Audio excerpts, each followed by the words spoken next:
So hi everyone, thank you for coming to this talk about the InfoSec Mentors program. My name is Marisa Fagan, and today I'm going to talk to you about this particular project and then also a bit about mentoring in information security in general. So the InfoSec Mentors project was actually inspired by something that happened at Source Boston this year. Stacy Thayer, the director of Source Boston, had a workshop where I was a participant, and I was connected with one of 20 mentees, and it was somebody that I didn't know, and we were introduced and then started a mentoring relationship as part of the conference. And most of those relationships that were started there ended there too. It was sort of a week-long understanding that you would be more like conference buddies. So I thought that experience was fantastic, and I wanted to take it even further. So in May of this year, I started the program, and almost immediately we got a lot of volunteers. And up to this point, we have 55 matches, more than 110 people in the program.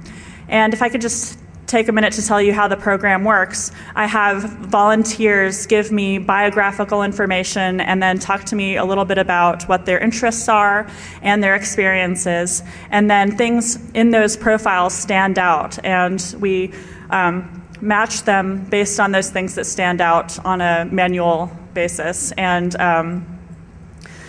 go from there with a one-on-one relationship. And the program supports that relationship by following up and providing ideas and support. So the main thing I wanted to get out of the project was to introduce people in the information security community to people that they would not otherwise get a chance to meet. So not people in your social network, but people completely in somebody else's social network, and try to combine these networks, even across countries, and really grow the community. And at this point, we've gotten worldwide participation. So why be a mentor? This is really the most important question I hear. It might take a lot of time, people are concerned about. They don't know if they want to meet a stranger. But I'm here to tell you that there are essential things that you should really be doing, and you really can't afford not to be a mentor. First of all, it makes you look good. If you have mentoring project on your resume, or you're doing your quarterly reviews and you're talking about how you're helping somebody in the community, how could that not look good?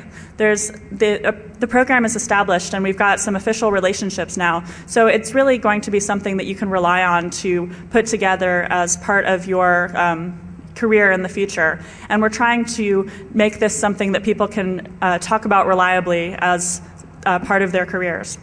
So the second thing is that mentoring can be an essential training activity. In the IT community and in security, we talk about don't make yourself irreplaceable. And the way that you need to make yourself not irreplaceable is by training your replacement. And then you can be promoted. So having those soft skills, being able to train someone else for the job that you have, is a career skill that all of you need if you're going to have a successful career and move up in the organization. So this project is a free way to get essential training. And in this economy, free training is pretty good, right? So the next reason you should be a mentor is because we're all in this together. One of the main drives for this program is to grow the community aspect of information security. And if we all grow together and try to improve each other's skills, we're going to increase the base level of the technology as a whole. And that's going to give us all a lot less headaches. So the higher the base level is, the more we can grow as a community. And the last reason that you should be a mentor is because soon the student will become the master. You're going to start out as a mentor-mentee relationship, but the mentee, the more you help them, the more they'll grow, and they're going to become your peer. And it can start as a training sort of opportunity, but then it becomes a networking relationship, and it's somebody that you can rely on in the future to work on projects with you. So what makes a good mentor? I polled the 1,000 or so Twitter followers that the InfoSec Mentors Twitter feed has, and above and beyond, everyone said patience, enthusiasm, and belief in the relationship. The most important thing you can do as a mentor is be an advocate for your mentee. This means trying to get them involved in the things that you're involved in. Make sure that they're doing things that that are worth their time. They're going to not just any conference, but the good conferences, the ones that are cost effective and have new information. They're not reading any books, they're reading the new books that are not going to be discovered 3 months later to be mostly just plagiarism. You know, they're really spending their time effectively, not just taking a random guess. I'm sure you all can remember when you were first trying to get into the community, it was basically a crapshoot. Defcon was pretty much the center point where everyone knew that something was going to be going on. But as far as regional stuff, it was really hard to know what the best use of your time was. So an advocate can help you grow in a much more efficient way. So the next thing that makes a good mentor is sort of going on being an advocate, recommendations to cut through the nonsense. They're really sort of tips and tricks that you've learned along the way that you wish somebody had told you. And the last thing that you can do is open doors. Actively try to improve the career of your mentee. And this is the altruistic aspect of being a mentor. So most of you out here are probably going to be mentors, so I wanted to tell you what you should expect from your mentee and what it's okay to ask for. I believe that mentees should surpass your expectations. Expect determination, passion, and energy. If you're in this industry and you are not passionate and energetic about it, do yourself a favor and get out, because it is a lot of really long caffeinated nights, and if you don't think this stuff is super cool, you're probably going to burn out way faster. And that's just unfortunate for your mentor, who probably would have been able to help somebody that is passionate about it. The next thing that you should expect your mentee to do is follow through on your suggestions. Especially in the beginning, the most important part of the relationship, hands down, is trust. Many mentees are not really sure what they're getting into, and they burn out and they lose interest. And this is just really a shame, because it creates a bad relationship for the mentor. He or she may not even want to do it again for somebody else, and that is a very big shame. So trust in the mentee is the most important part in the beginning. So for the first activity, for the first project you work on, as the mentee, you should just go with it. Do what they say. You can argue back and forth about what you really think you should be doing later, but in the beginning it really requires a leap of faith for the mentee and trust. The next thing that the mentee should do is add value to the mentor. Yes, you can. One of the things that I think that a mentee can do, especially if the mentor is working on some of these open source projects, or maybe if the mentor is working on promoting a conference or has some kind of pet project, your mentee is your street team. They are going to provide energy and enthusiasm and possibly some networking that you don't have. And it's not out of line to get your mentee involved in some of your projects and use their energy and really open doors for them in that regard. The mentee also is the one that should be responsible for maintaining the relationship. It is okay to put that on the mentee. It is up to them to maintain a monthly is probably about the ratio of emails, contacts. If you're working on 1 or 2 projects every year, that's about right. But just conversations, at least monthly, is the mentee's responsibility. And then the last thing that the mentee should do is think about it in terms of what their mentor is doing. Think about it in terms of paying it forward. And when you think about yourself as what you will be like when you become a mentor, you're going to get a lot more out of the relationship. So on my last slide here, I just wanted to give the contact information and talk about how all of you can get involved in this program and just mentoring in general. The website is infosecmentors.com, and there you can sign up to be a participant in the program and also get information about our future projects. Right now, our main project was doing an InfoSec Mentors meetup during Las Vegas this year at the Security B-Sides Conference, and that was on Wednesday, and that went really well. So we're going to try to continue to bring not just 2 people together, but also the whole community together in some of these activities. There's going to be some regional stuff that happens in the Southeast and in the Bay Area, and then if anybody can pull these things through in other areas, please talk to me. Right now we're trying to build the project with volunteers. It's still very small and it needs to grow. And I'm looking for people that have technical skills that can help us grow a social network style of web presence, and then also just people with enthusiasm that are trying to grow the social network. And one of the things that we promised in the InfoSec Mentors program was to support these relationships. So most of that is happening on the InfoSec Mentors blog. We have someone that is doing interviews with our current mentees and mentors, asking them what specific things they're doing, what activities they're doing. And these interviews, if anyone is currently involved in the program and wants to be a part of it, please get in touch with me so that we can talk to you about what you've been doing with the program. And that's been a really good resource so far for people to get ideas for tangible things that they can contribute to each other. I just wanted to mention also that one of the ways that you can bring mentoring into your network is by talking to the people at your workplace. A lot of the larger organizations have official mentoring programs in their offices, and I think that's a really good thing. Some of them are better than others, and we're trying to learn from those sorts of things as to what works and what doesn't.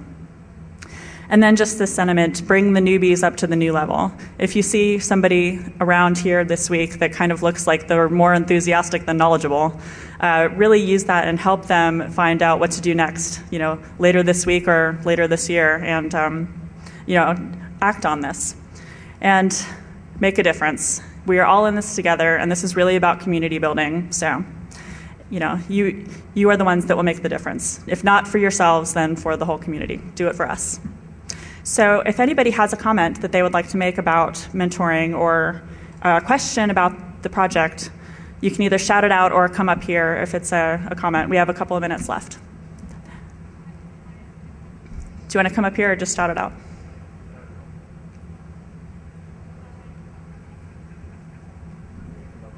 Yeah. So it'll be recorded. So where do you normally find your mentees? Are they coming to you? Do you go out and reach out to them? There's been a lot of outreach to some of the universities, but mostly it's just Twitter. It's all online right now, and basically everyone is hearing about just through word of mouth. So there hasn't really been one characteristic that any two of the volunteers have. Okay, so it's mainly been the social networks that have kind of brought them to you and kind of brought you guys together. Exactly. Okay. I've got more questions, but I'll let others. InfoSec Mentors is the Twitter feed. One word. Sure, come on.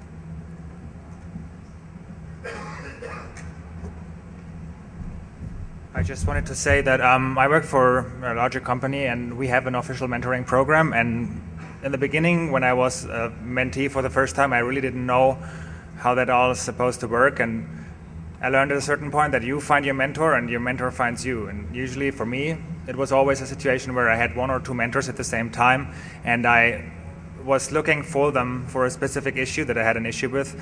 One of them was security, and I am a mentor myself now. So it is a match. So assigning mentors is something that some people do, but that usually doesn't work. You have to find yourselves or each other. Thank you for bringing that up. That was definitely one of the big questions that we weren't sure if this was going to work or not. Two strangers that may or may not have the best social skills, it might be a huge disaster. And about 20% of the time, it has been such a disaster that we've repaired people. And about 20% of the time, people are so excited about it that they're now telling their friends. So it's kind of it's a bell curve. I personally think that it worked for me, so I tried it.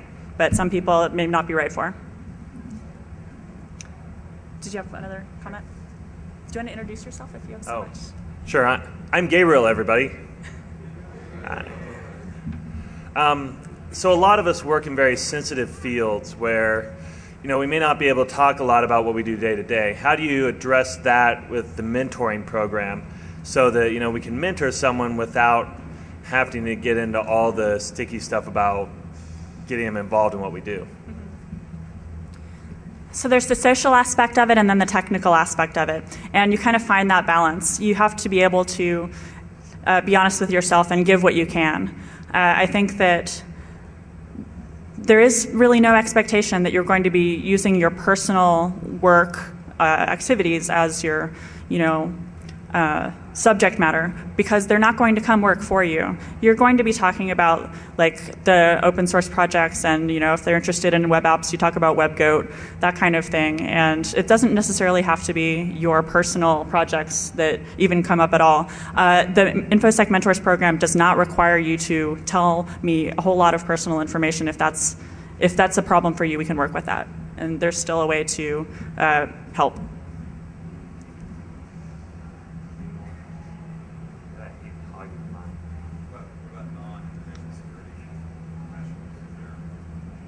The question was, is there any part of the project for non-information security professionals? And right now, the scope is small. We are looking for information security professionals, just that community.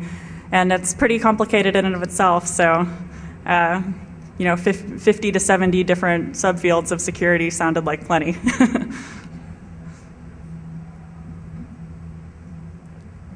You should have co-presented with me. I know, I could have. I'm working at the same time to bring people in, because we have a mentor program inside our organization, but it's not focused on security people specifically. And so I'm trying to bring the guys that come in with their comp sci degrees and stuff and bring them over and say, hey, we got this fun thing we can do over here. You can come and apply some of those things, because I'm old and I spend all my time in meetings, but I've got a lot of cool things I can have you do for me. So, but one of the things that I run into is training, and especially for these new guys coming up, figuring out what training they need to build up kind of a core competency that qualifies them at some level. We all, obviously, if you've made it here, either you or someone else is paying for your travel, paying for you to come to the conference, and the poor college kids don't always have that. How do we roll the training into the mentoring? A great deal of the volunteers right now have 2 or 3 years of experience. Even the mentees are a little bit more experienced. I know that has been an issue, that Joseph Stokely, sitting in the audience right now, talks about the young and the restless of information security. This stuff is expensive, and right now I don't have a good answer for how to incorporate some of the financial problems that come up. But you have these online relationships and email interaction, and that sometimes can be enough.